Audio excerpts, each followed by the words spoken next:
I could never get enough of you. How could I get sick of my honey? You can rein it in. I like you not because of how you look. Yeah? What's that supposed to mean? The truth is, all I would need is 3 days to realize that I don't want this life. Such an amount of money really motivate a man. Could totally change him.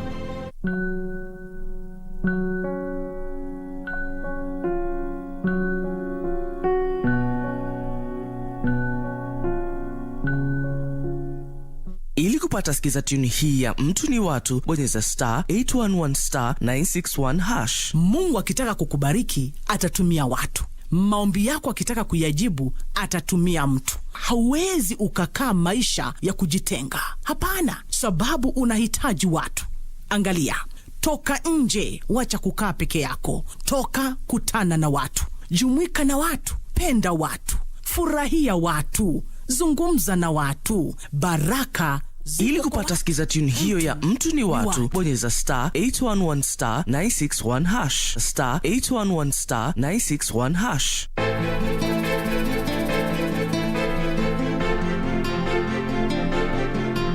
Babe, please. Wacha kuongea to make it to work. Stop it. Familia yangu miko mjini. Wewe kikiko ikieke kikuliwase. Maswali mengine hujibiwa na maswali. Mbona uniulize maswali ambayo majibu yake hayajua? Shakuelewa. Ama ndoto zangu pia zimekufilia mbali. Leo uko hapa. Shida ni Maya. Please tell me she's fine. Please.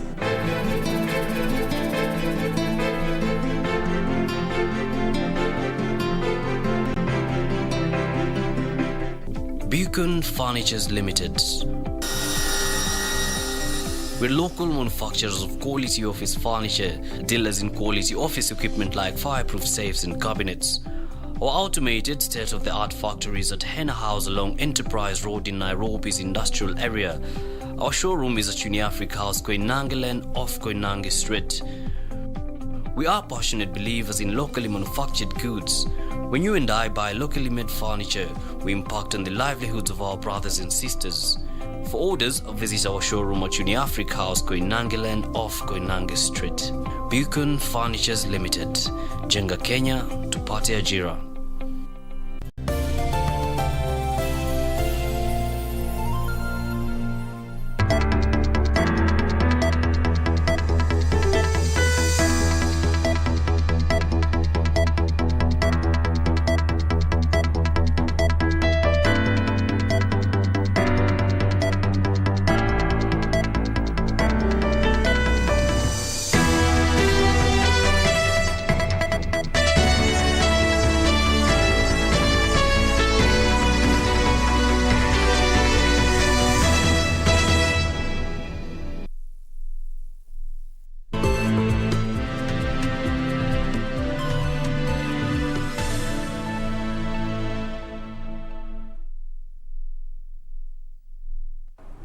Good afternoon. This is Lunchtime News. Well, this afternoon we have so much in store for you. Remember, you can interact with us on our social media handles at KBC Channel 1. My name is Jackie Wambiru. And to kick us off,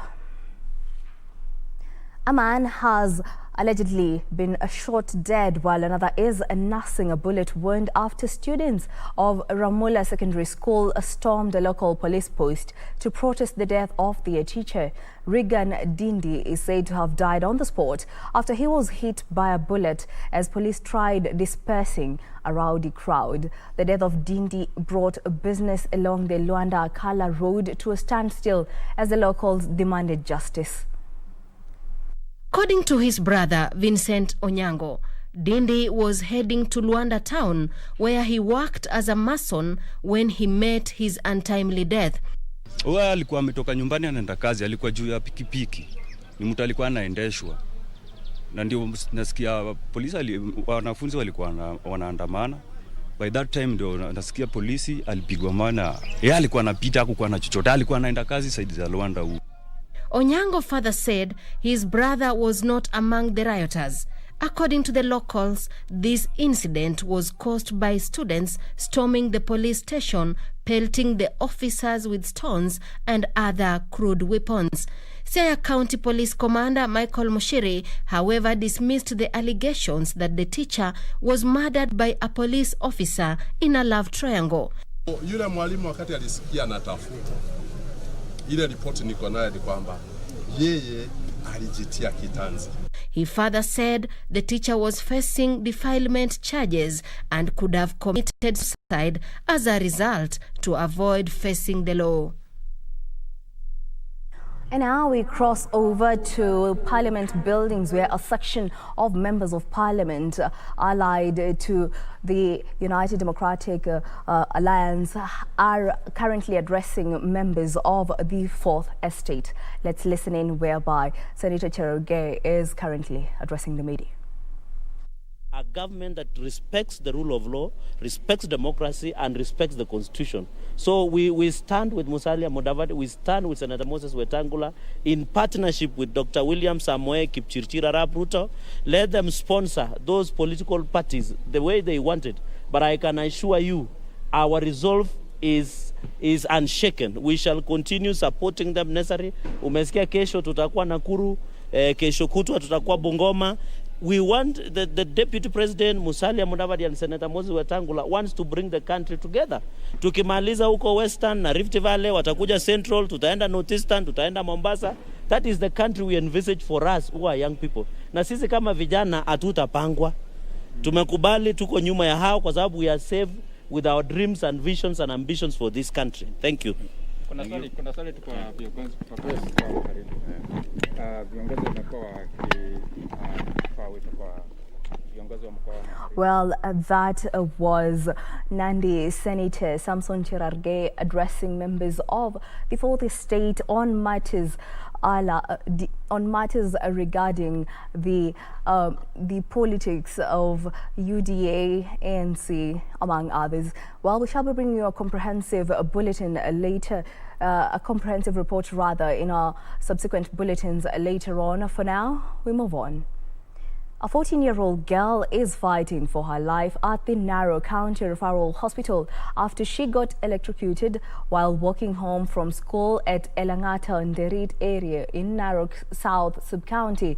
Following the incident, the residents marched to the Kenya Power Company offices in Narok Town, where they held a demo asking the power company to take responsibility for the injuries.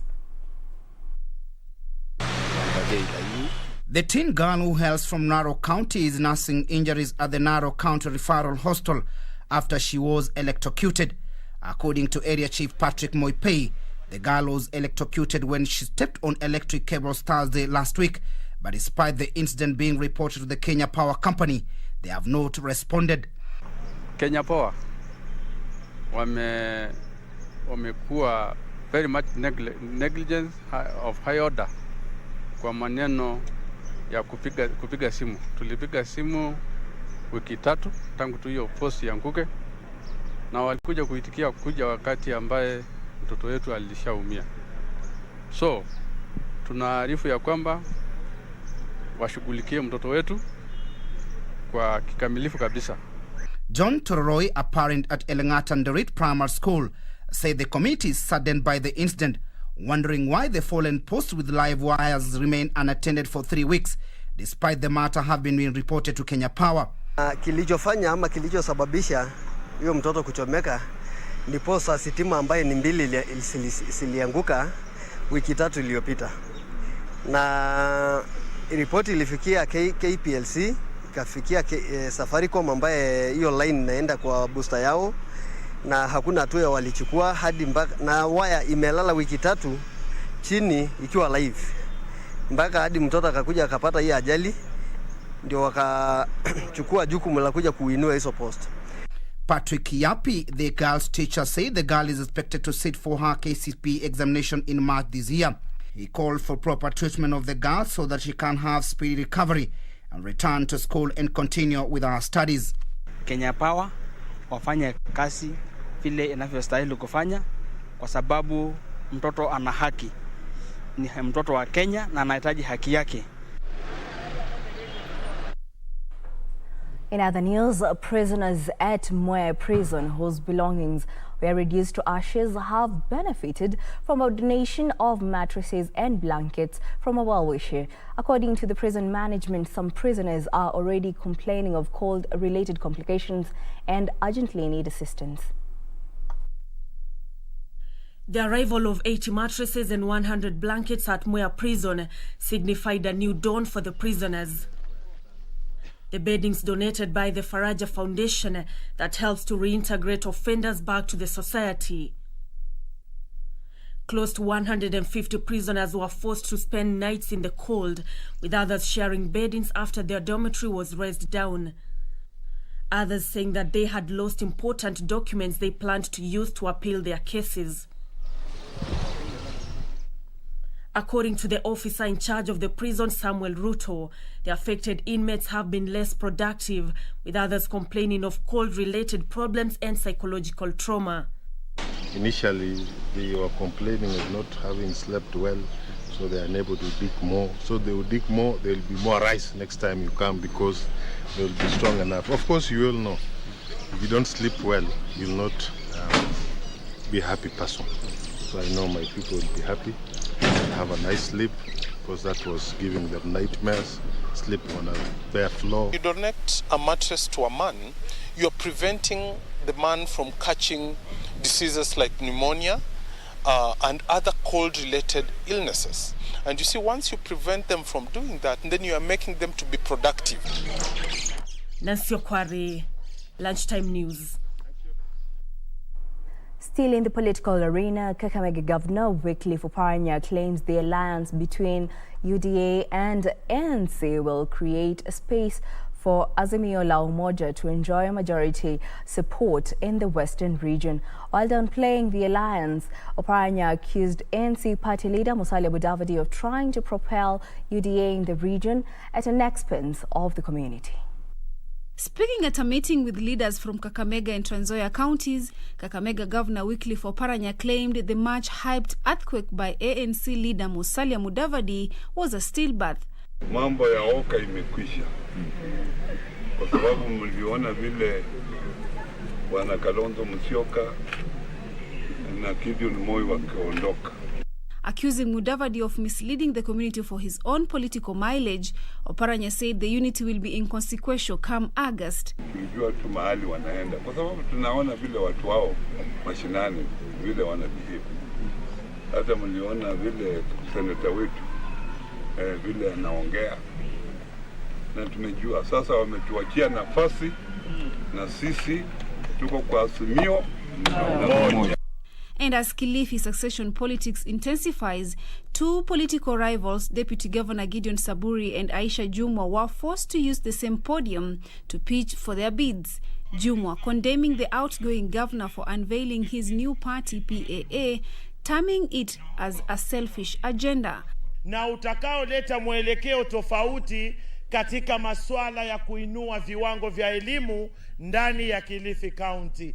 Kwa hivyo wakazi wa Kilifi County, ndoto hii, mawazo haya yanatakikana kufanyiwa kazi, na ni lazima kuwe na kiongozi akifuatwa na watu wake.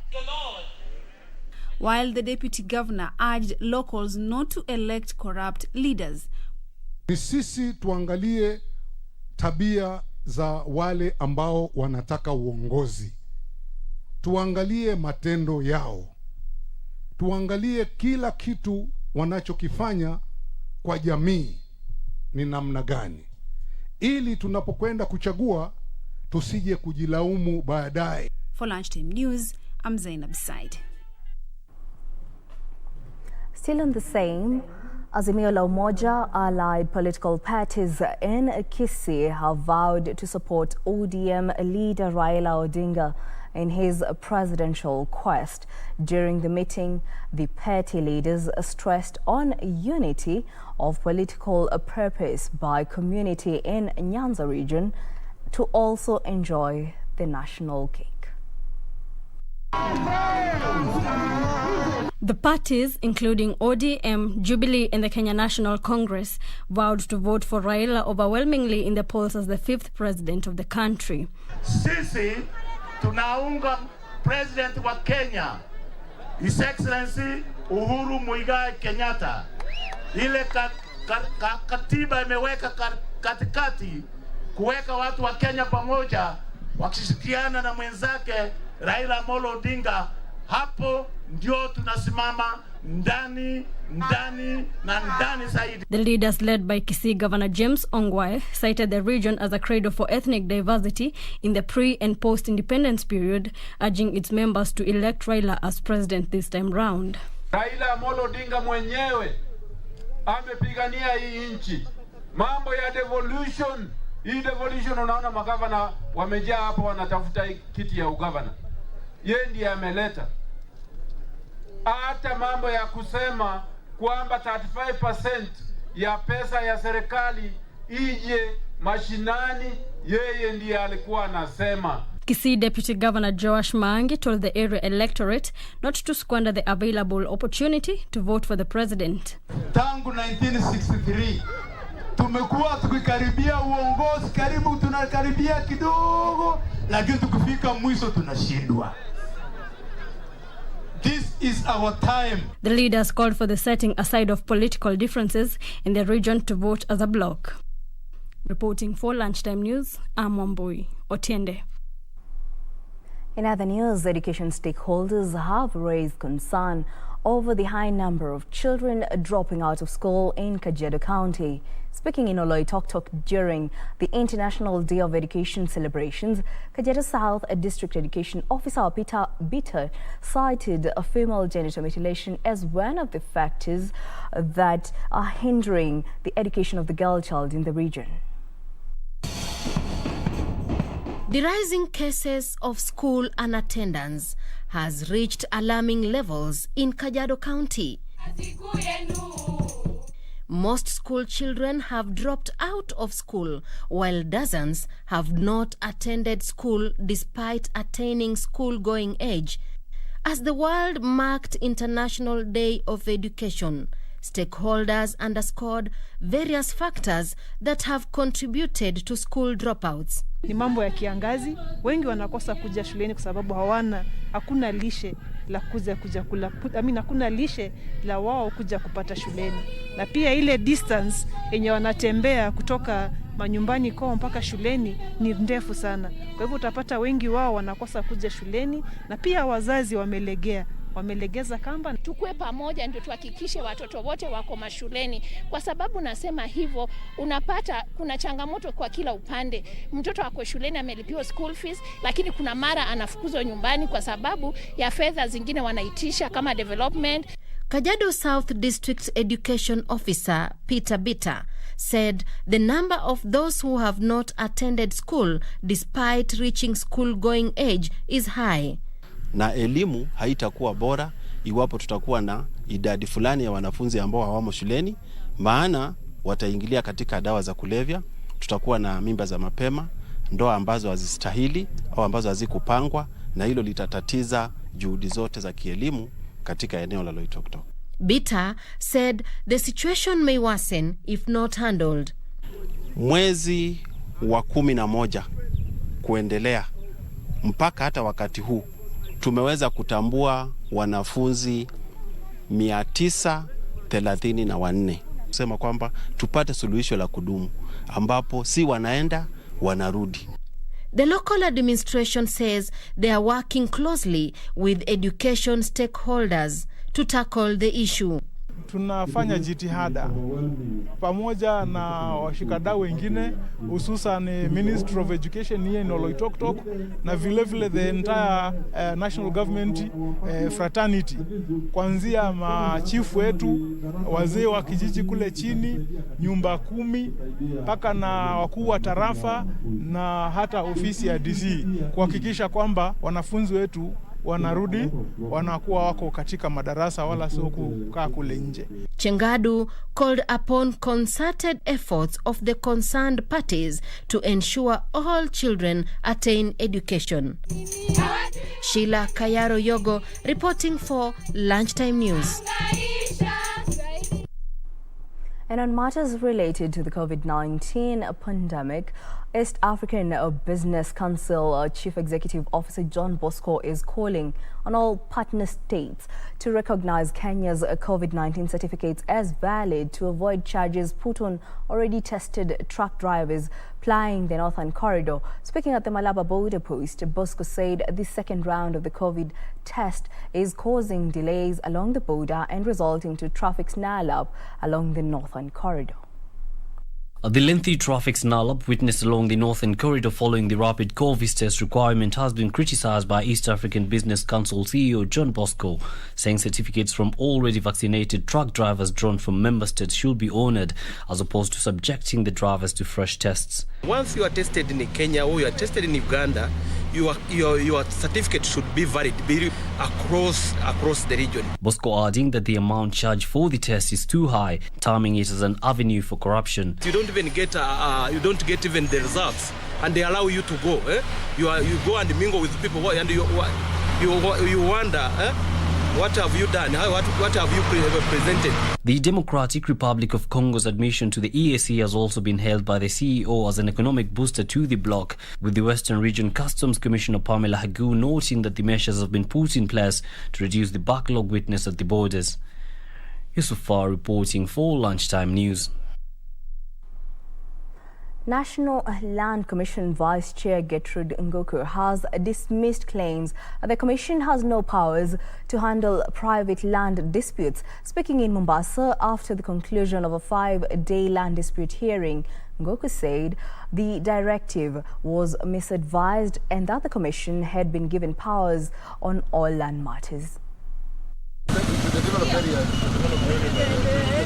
National Land Commission Alternative Dispute Resolution Technical Team was in Mombasa to conduct inquiries and investigations into disputed parcels of land in the counties of Mombasa, Kwale and Kilifi. We need to know that process. Was it lawful? Speaking after a 5-day land dispute hearing held at the Kenya School of Government, the National Land Commission Vice Chairperson Gertrude Ngoku hit back at Justice Said Juma Chitembwe, who claimed the National Land Commission has no powers to handle private land disputes. We inherited all the duties and responsibilities of the former Commissioner of Lands. That means we are the ones who are able to interrogate the whole process of allocation all the way up to the registration stage. The Minister of Lands only has responsibility to deal with the registration of land. Justice Chitembwe, who is among 47 individuals and companies listed in the disputed prime land belonging to Nyali Primary School, had through his lawyer Augustus Wafula said private land dispute can only be heard by the Land and Environment Court. Nyali Primary School is a matter which has been before us, and what we are interrogating, because that is our mandate under the Constitution, is the allocation process. Different parties are claiming allocation of land, the same land. With the Commission yet to make a ruling on the Nyali School land row, Ngoku said the Commission has already received all relevant documents and heard submissions from all parties mentioned in the dispute. By visiting the sites, by receiving all the documents, by hearing all the witnesses of all the parties, not just the judge, but all the other parties who are equal before us, we are going to interrogate the process and we will make recommendation about what happened and recommendation about how the matter can be resolved successfully. In Tononoka Children's Court land dispute, Ngoku said individuals claiming the land failed to appear before the Commission despite being sent notices and publications on national newspapers. Ben Chumba, Lunchtime News. And leaders drawn from Samburu County are exploring ways to address the perennial conflicts caused by scarcity of pasture in the arid county. Led by government officials, the leaders drawn from the different pastoral communities in Samburu intend to come up with a policy framework that will anchor their proposed solutions into the law.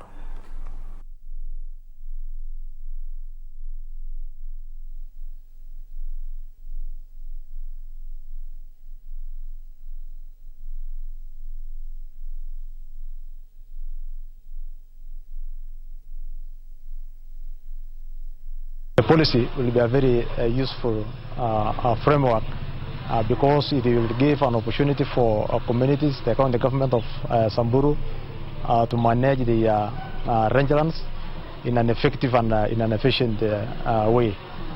Basically, the communities will now have a framework where we can be able to legislate how we can probably align our management issues regarding rangelands, how we can probably protect our conservation areas, and even how we can improve productivity of rangelands within Samburu County as a large. Tukiendelea kuendeleza hii mkutano ama kuendeleza hii neno katika Wasamburu, pengine tutakuwa na moja ama mbili ambaye anatusaidia. Naweza support hiyo kwa sababu bila hiyo mambo ya mazingira hatuna pale tunaenda. Hatuoni mahali tunaelekea kama hatuna mpango ya malisho ya mfuko ambayo ndio nguzo ama ndio mkuu yetu ambayo inatusaidia kwa kila kitu.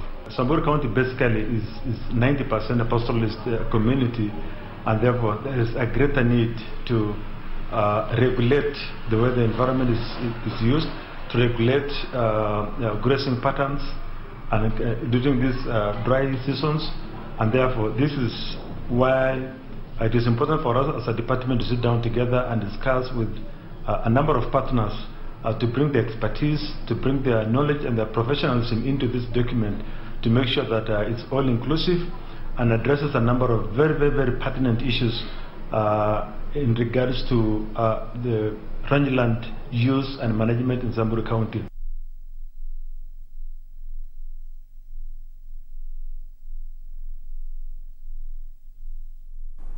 Well, on that note, we'll take a short break here on Lunchtime News. Don't go too far. We'll be back with more news.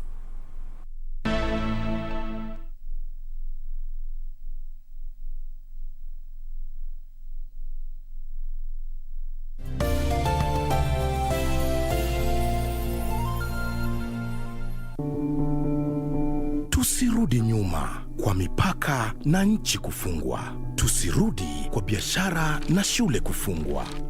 Kwa kutoweza kukutana. Kwa kutengana na tuwapendao. Tusirudi nyuma. Na kuhitaji unikinge, pata chanjo. Ili tuendelee na maisha vizuri. Na kuhitaji unikinge, pata chanjo.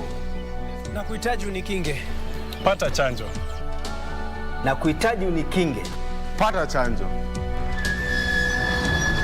Na kuhitaji unikinge, pata chanjo. Ili tuendeleze maisha bora kwa ajili ya wapendao, nchi yetu na usoni wetu. Kwa ajili yetu sisi sote. Pata chanjo. Kaa chonjo. Kuhakikisha nchi yetu na uchumi wetu umestawi katika uwazi. Tusirudi nyuma. Mundos divididos por una sombra de traición. If you want my fingerprints, then call my attorney. I can tell you how things stand on certain things, Mariela, but giving you a copy of the file is something I can't do. That is enough. I do my job with surgical accuracy. Just remember what I did when I burned down Dr. Salvatierra's house. That didn't cause you any problems, and his death solved a whole bunch of other issues.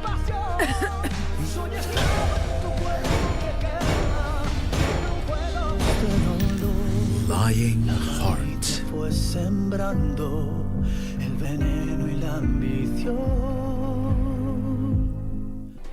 Do you have a news story to share with KBC? Get in touch swiftly on email news@kbc.co.ke or call 0723 892 654 or 0734 780 124.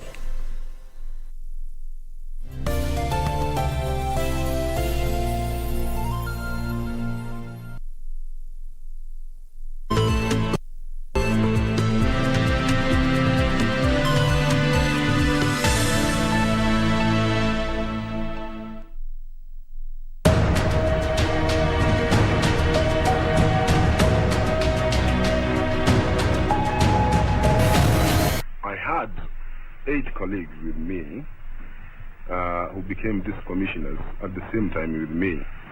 And of course, there before, we had other African district commissioners. Do you have any tribal problems as a Kikuyu when you have to deal with people from other tribes? Far from it. I feel even happier when dealing with other people. I have worked in another province, Nyanza province, which is predominantly the Baluhia and the Luo, who, of course, had apprehensions first when I got there. But I've got quite a number of friends there, and I would be quite happy to work in the area.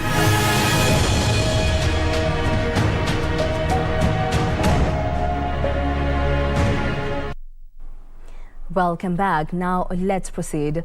Chinese President Xi Jinping has called for joint efforts to chart the course of economic globalization and forge new models of global growth, cooperation, governance and development.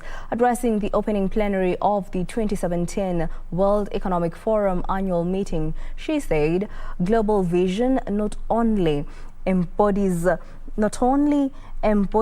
the common values of mankind and conforms to the trend of the times, but also carries far-reaching influence for the prosperity and progress of mankind.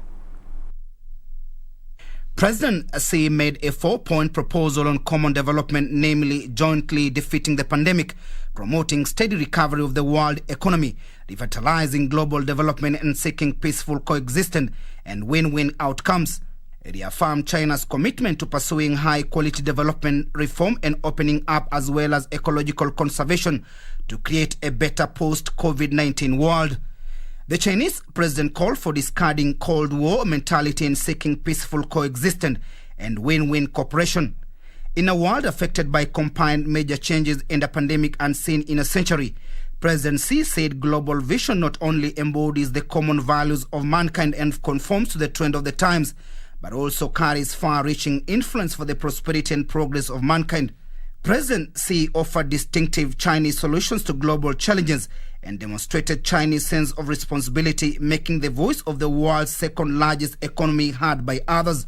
The Chinese solutions are pushing the world to move forward and have won high prizes from the international community. Timothy Kipnoso for Lunchtime News. Dr. Munyua Waiyaki joined politics after he was picked to be President Jomo Kenyatta's personal doctor. In our segment, The Cabinets, we focus on the late Dr. Waiyaki, who served in Kenya's first independence government.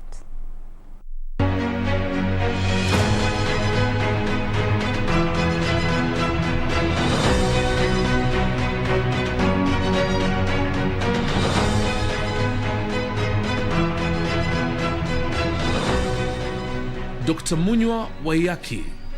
He was President Jomo Kenyatta's most trusted minister. Born in 1926 from the lineage of the legendary Chief Waiyaki Wahinga, he died in 2017, aged 91. He served as Minister for Agriculture, Minister for Foreign Affairs, and MP for Kasarani. Since President Jomo Kenyatta hated flying, the minister became the face of Kenya abroad. As Kenya's first indigenous medical doctor, Dr. Waiyaki found space in Kenyan politics after he was picked to be Kenyatta's medical doctor. Attended Alliance High School until 1945, then South Africa's Adams College. He arrived at Mombasa by sea from South Africa in 1951, after which his father introduced him to Jomo Kenyatta and Mbiu Koinange. A week before President Kenyatta died in 1978, he asked Dr. Waiyaki to summon all the foreign ambassadors and high commissioners. The meeting took place hours before the president collapsed in Msambweni and lasted less than 10 minutes. Dr. Waiyaki was in the Kenya Educational Trust Committee led by Tom Mboya, which coordinated the famous airlifts to American universities. The others were Dr. Gikonyo Kiano and Mr. Mwai Kibaki.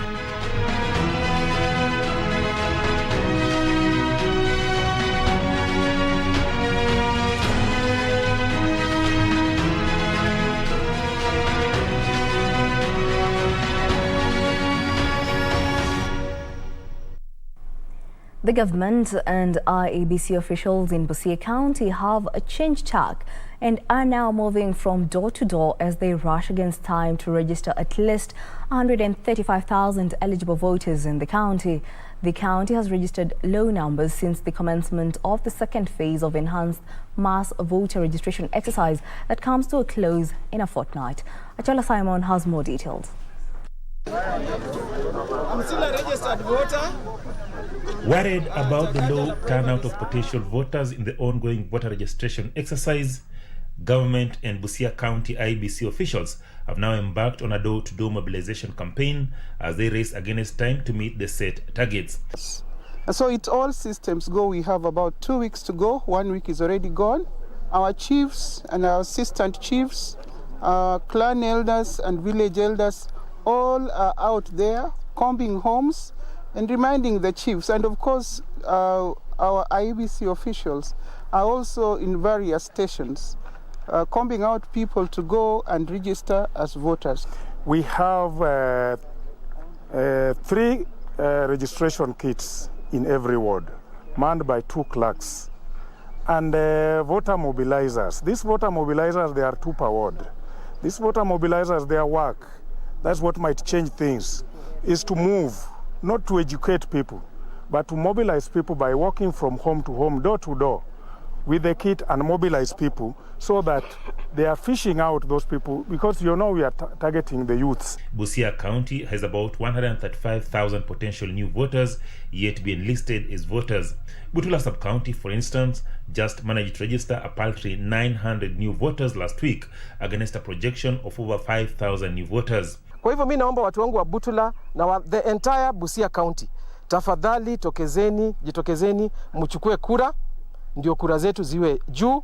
Hiyo itawapatia nafasi ya kuelect the right leaders that you need in 2022. The sub-county seeks to register at least 18,000 new voters at the end of the second enhanced voter registration exercise currently underway. Advise people of Butula and people of Busia, this is the last registration of voters that is going to be conducted before the general elections. After 6th of February, there is no more registration. So these people should come out and acquire and register as voters. I'm not so much keen on transfer voters because some of them are organized and influenced.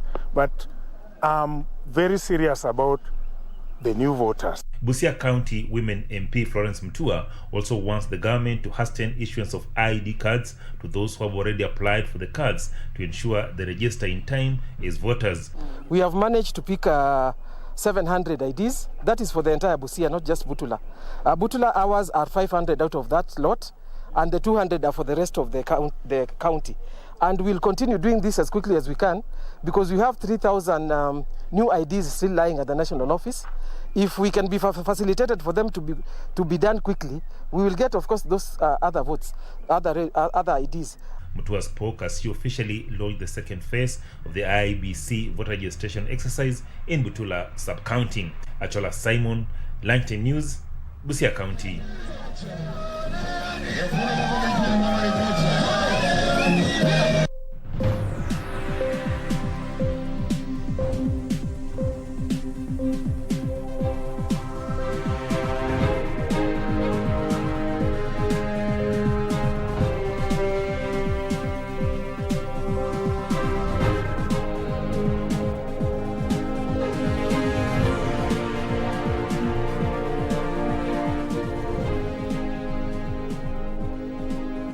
Now let's take a look at news making headlines in the business world.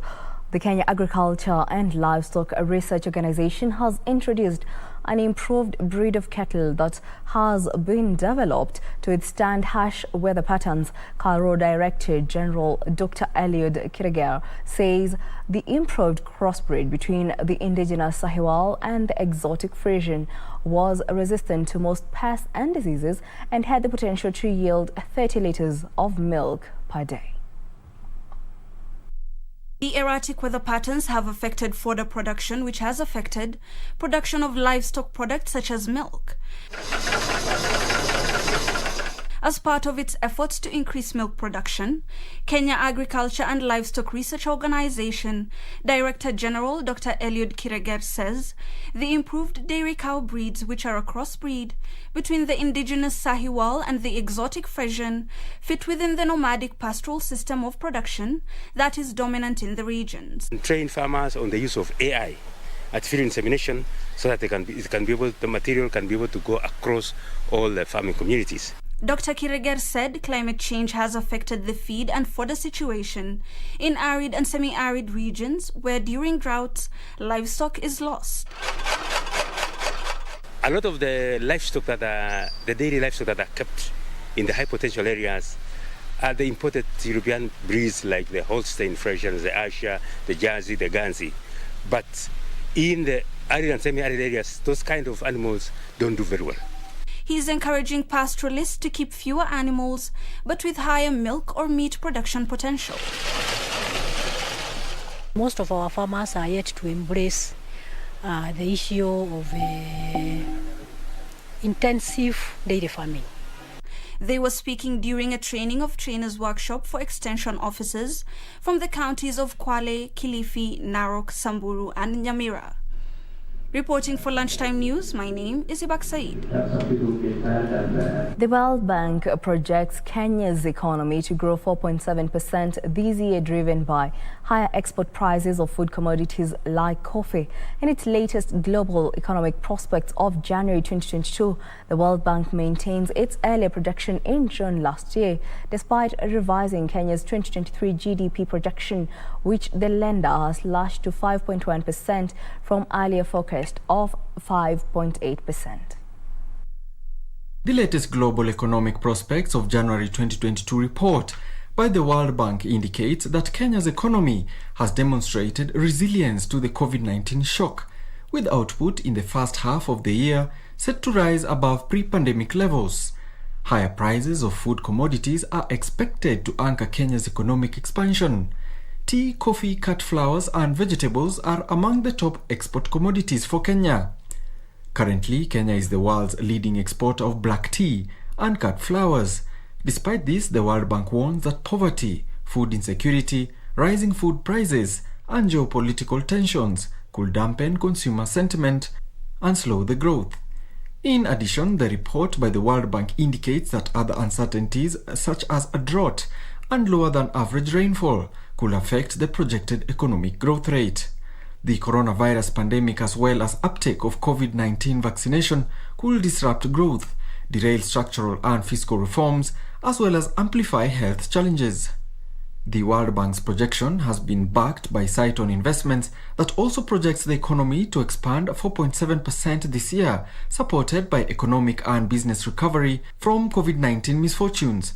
The latest review by Sight-on Investments projects that support by the continued reopening of the external trading partners will boost estimated growth for 2021, given the erratic weather affecting agricultural produce and the August 2022 general elections, which economists say risk destabilizing the macroeconomic environment.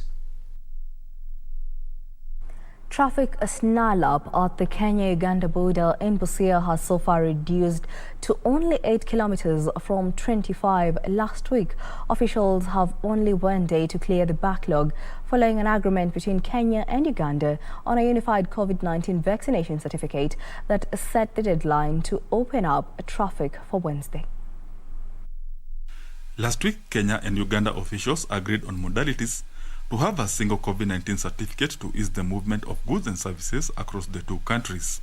This was aimed at clearing the traffic snarl-up at the border points that stretched 80 kilometers at the Malaba border and 30 kilometers at the Busia border. The two East African nations agreed to ease the gridlock by the end of this week. With the deadline fast approaching, the 80-kilometer backlog in the Malaba border has drastically reduced to 25 kilometers, with the Busia border that had stretched 30 kilometers reduced to 8 kilometers. A backlog of 80 kilometers on Malaba side, and that has been reduced to 25 kilometers as I'm speaking to you. Kenya has sent extra custom officials and equipment to assist in clearing of trucks that are still stuck in the border. With our counterparts, we are working. I've even sent reinforcement from other areas, Customs, Kisumu, and Isebania to come here and assist in clearing backlogs. East African Business Council is calling for a unified COVID-19 certificate in the East African community to ease the cost of business in the region. Waiting for mutual recognition. Once you are tested in Kenya or you are tested in Uganda, your certificate should be valid across the region. Traders transporting horticultural produce in the East African region have been advised to seek transport and inspection certificate beforehand to reduce congestion at the border points. Last year, the Ugandan government had placed a 3,000 shilling mandatory COVID-19 vaccination for visitors, causing an uproar from truck drivers and traders. Benson Rioba reporting for Lunchtime News. The International Monetary Fund will present an updated macroeconomic framework to all of Chad's creditors by the end of this month amid pressure for creditors to finalize a debt restructuring plan with the African country. The global lender says public and private creditors need to finalize a debt restructuring plan with Chad by the end of March to restore durable economic growth. Here are more details and many more making headlines in the African continent. IMF and Chad are expected to hold a series of separate meetings with official and private creditors to discuss options to overhaul the country's debt burden. Creditors would also receive updated debt sustainability analysis calculations based on the new economic projections, according to the source. In January 2021, Chad became the first country to request a debt restructuring under the G20 Common Framework agreed in 2020, while Zambia and Ethiopia followed suit, asking for relief shortly after. The framework is designed to allow countries to overhaul their debt burdens rather than just grant temporary debt relief. However, progress has been slow with the death of Chad's president in April. Meanwhile, earnings from Uganda's export processing zone increased to a record high of $1.2 billion last year from $154 million in financial year 2019-2020. A report by the Uganda Free Zones Authority says exports of semi-processed gold was the primary driver of growth for a second consecutive year, accounting for 93% of total EPZ export earnings at $1.1 billion. The next major earners were flour and horticulture exports and tobacco, accounting at $46 million and $38 million respectively. With a significant rise from $106.4 million to $1.16 billion, the United Arab Emirates was the major destination for exports from Free Zone. Finally, Nigeria's government has suspended plans to remove its long-standing subsidy on petroleum products in July, saying the timing was problematic amid rising inflation. Analysts say with a presidential election set for early next year, removing the subsidy would have been a politically sensitive move. Nigeria faces double-digit inflation in the wake of a weaker currency and fragile economic growth, which could further worsen if the subsidy was scrapped. Finance Minister Zainab Ahmed said the fuel subsidy, which cost Nigeria up to $7 billion a year in revenue, was set to end in June. But the government will ask Parliament for extra subsidy payments until a suitable time for their eventual removal. Now, UK-based consumer goods giant Unilever is set to announce thousands of job cuts this week. The Marmite and Dove soap maker will slash the positions in more than 100 countries, with cuts in the low thousands planned. It comes a week after the firm failed in its bid to buy the consumer health division of GlaxoSmithKline for 50 billion euros. Details of these and more in our international business roundup. Mounting pressure from investors to accelerate its growth. The UK-based firm, which has 149,000 staff worldwide, will make the layoffs as part of a wider restructuring that will see it adopt a more competitive operating model. The firm employs more than 6,000 people in its operations in the UK and Ireland. Unilever had initially said it wanted a bigger slice of the personal healthcare and hygiene market to offset slow growth in its food business. But GSK, which owns brands such as Sensodyne toothpaste and Panadol painkillers, said the offer fundamentally undervalued the division, and Unilever has since refused to raise its bid. Meanwhile, South Korea's Hyundai Motor forecast that its vehicle production would rebound in the first half of this year as a global chip shortage is expected to ease gradually from the second quarter. The normalization of auto chip supply and demand is expected in the third quarter, when the capacity of semiconductor companies is expected to rise. Southeast Asia is central to the supply of basic chips that drive the world's cars, smartphones and home devices, with Malaysia's chip assembly industry accounting for more than 1/10 of a global trade worth over $200 billion. COVID-related lockdowns in the region have disrupted several industries since last year. Finally, Sweden's telecom firm Ericsson reported fourth quarter core earnings above market estimates, helped by higher sales of telecoms gear as more countries roll out 5G networks, offsetting a loss of market share in mainland China. Once a big market for Ericsson, the loss of telecom contracts in China following Sweden's ban on Huawei brought the contribution from the country to the low single digits. The company says North America continues to grow very strongly, seeing a 16% growth in the quarter in its constant currency, while a resurgent Nokia has been increasing competition in several markets. Ericsson was also able to grow in Europe and Latin America.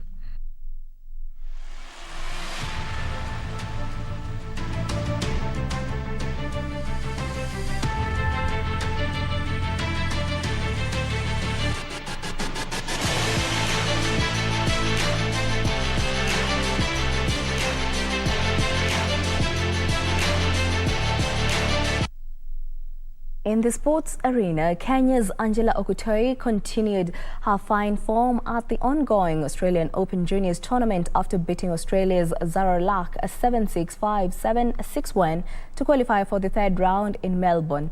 Okutoi defeated Italian Federica Urgesi 6-4, 6-7, 5, 6-3 on Sunday in the first round to become the first girl from Kenya to win a Grand Slam Juniors match. Okutoi is the second Kenyan girl to play a junior Grand Slam after Susan Wakongu, who featured at the Wimbledon in 1978. The country's highest-ranked junior will now face Lola Radivojevic of Serbia in the third round.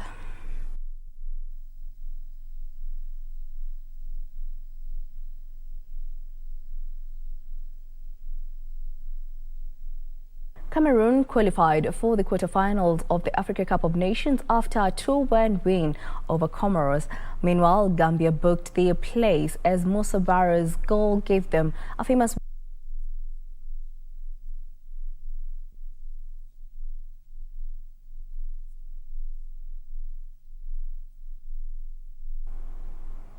Well, that report brings us to a close here on Lunchtime News. Thank you for choosing Lunchtime News. For more news, check out our website at kbc.co.ke. My name is Jackie Wambiru. Sign language interpreter is Lucy Maurer. Enjoy the rest of the day.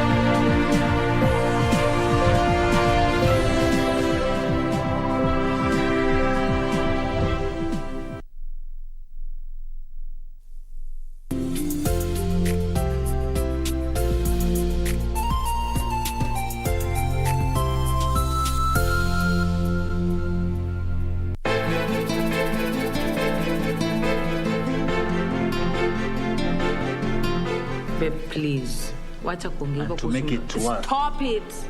Familia yangu mimi iko mjini. weki kikoi kieke kikuliwase. Maswali mengine hujibiwa na maswali. Mbona unauliza maswali ambayo majibu yake hayajua? Shakuelewa. Ama ndoto zangu pia zimekufilia mbali. Leo uko hapa. Shida ni Maya. Please tell me she's fine. Please.